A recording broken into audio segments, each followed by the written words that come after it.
language from the web, and they're sort of recombining it to appear to be creative, but they don't really understand what's being said. They're wrong.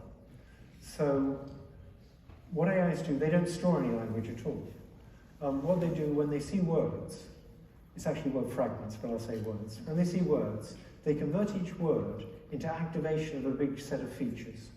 So the word cat gets converted into a big set of features like it's furry, it's animate, it's got whiskers, it's a domestic pet, it attacks things. And that's the meaning of the word cat. Right. It then combines the features of the words in the context to predict the features of the next word. And once it's got the features of the next word, it can guess what the next word might be. Now that's a gross simplification of what's going on, but it's roughly right. It's how the first of these language models in 1985 worked, and it was tiny, and it managed to predict the next word quite well like that. Is it like when you're on an email and then it says, you have a word, then it thinks the next word is going to come, and it gives you suggestions of the next words like yes. that? Okay. But the way it does it is not in the old-fashioned autocomplete way. In old-fashioned autocomplete, you keep around a whole bunch of phrases that were common. Right. And you might keep the phrase fish and chips, and you might say that occurs quite often. And if you see fish and, you can then predict chips is quite likely. That's not how these language models work.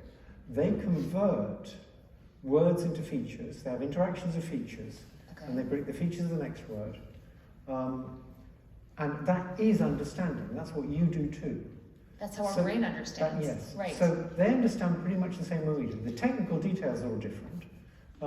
But the idea of converting words into features and all your knowledge being in how to convert a word into features and how the features interact, that's how we are, and that's how we understand, and that's how these language models understand.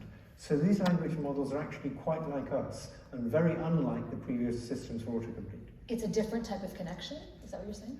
It's all the knowledge is in the connection strengths between features. Like it is in our brain? Like it is in our brain. Yeah. It's not in stored strings of words.